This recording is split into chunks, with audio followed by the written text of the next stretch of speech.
In the meantime, one person has been shot dead in Kenya's western city of Kisumu as demonstrators turned out to protest against the high cost of living on Monday.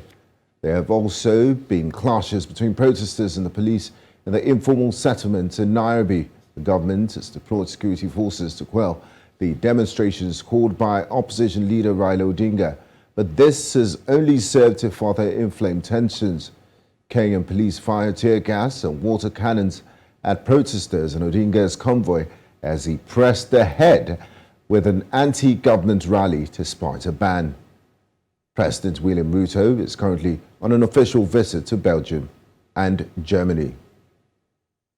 Join us live to discuss this further. We have Dr. Nancy Omolo, political analyst, who joins us from the Kenyan capital, Nairobi. Dr. Omolo, a warm welcome to you and good evening.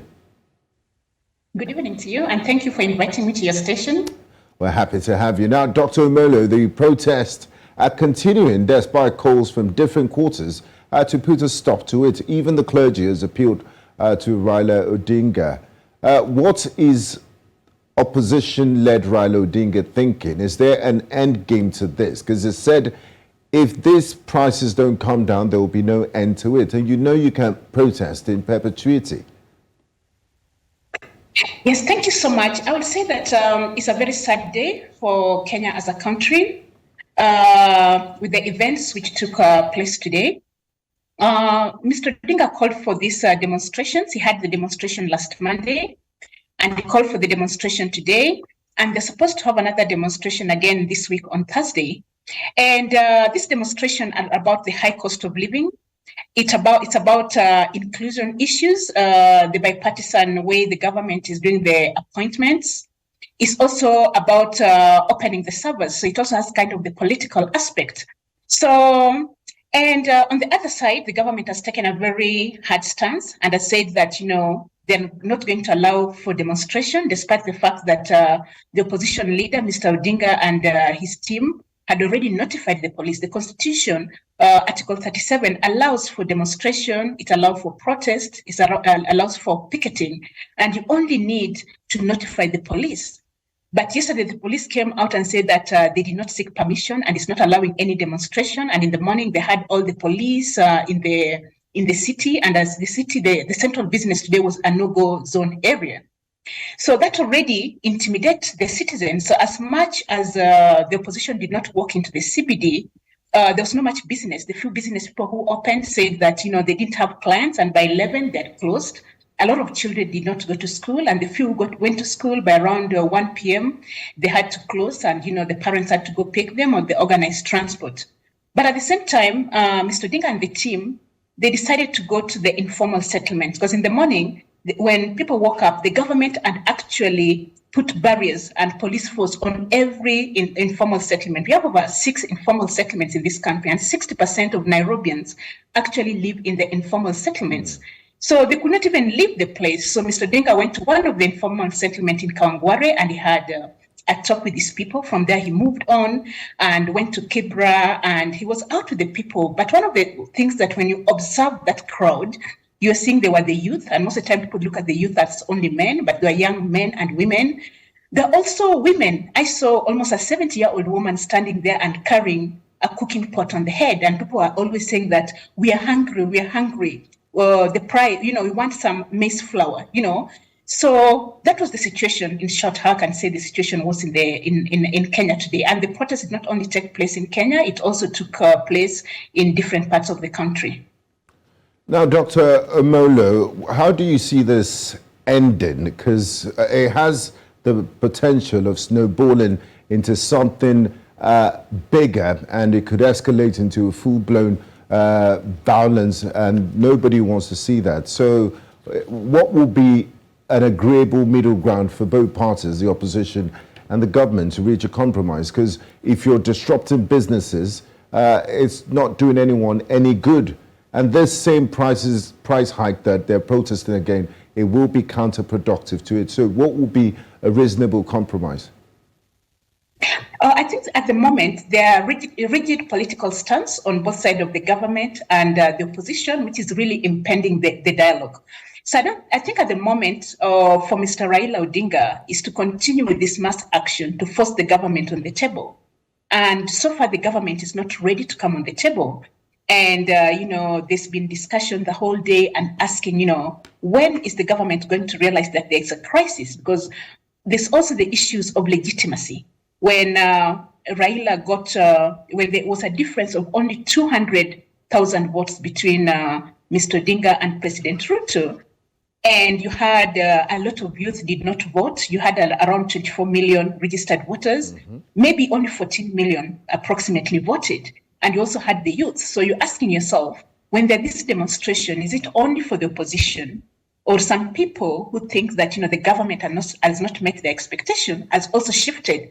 So at the moment, both of them are trying to say that I have the people. Raila is trying to say that I have the people. Over 50% of this population voted for me and are with me. And President Ruto is also having a feeling that I won the election and I'm elected. So at the moment, they're taking hard stance.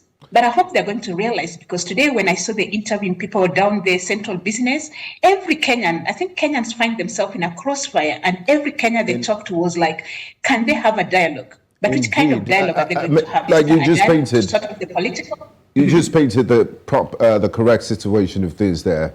Both parties are taking hard stances, and ordinary Kenyans caught in this crossfire. Now, Dr. Omolo, we understand the demonstrators attacked the land belonging to former President Uhuru Kenyatta. Can you tell us about this incident, and has there been any arrest? All right, so it was not the demonstrators who attacked the farm of the president. President Kenyatta has a farm which is adjacent to Nairobi, and from this morning, maybe around 11, 12 o'clock, there were goons which went to attack the farm, and they went into the farm. They were cutting trees. They lit the fire. They stole the livestock, and some of them were actually slaughtering the livestock at that place. And they went on the main road, the Thika highway. Some of them had taken the sheep and putting into their cars. And one journalist said that we were there from around 12 o'clock, and up to around 4 o'clock, the mayhem was continuing and the police did not intervene. And it's on record, one of the politicians who's allied to United Democratic Movement, which belongs to President Ruto, said that if you continue with this protest, which they believe is being funded by President Kenyatta, we are also going to attack your farm.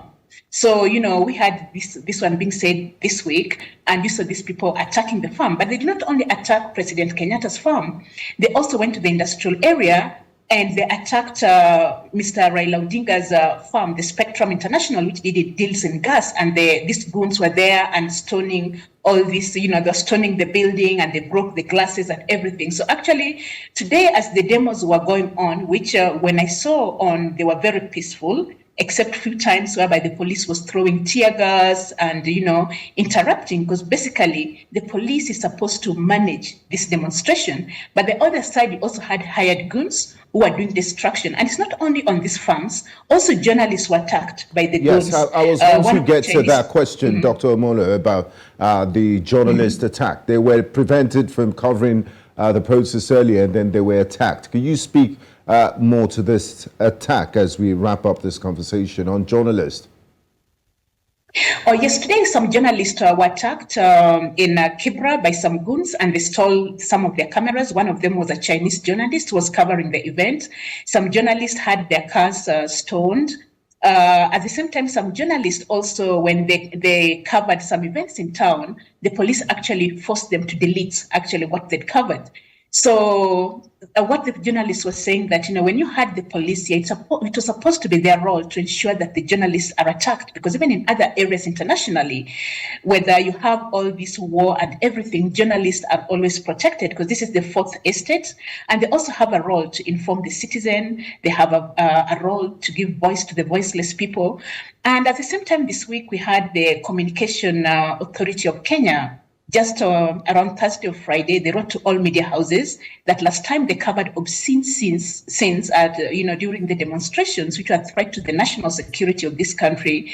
And on Monday, they were not allowed to cover the events, and they took the case to the court. And actually, the court said that CAS has no authority to bar the media from covering this, and the media have the freedom of coverage. And actually, today, all the media houses were covering this. Thank you very much, Dr. Omolo. I'm afraid we've run out of time. Thank you for your analysis and taking time to talk to us at News Central Television. We Thank you so appreciate much. that.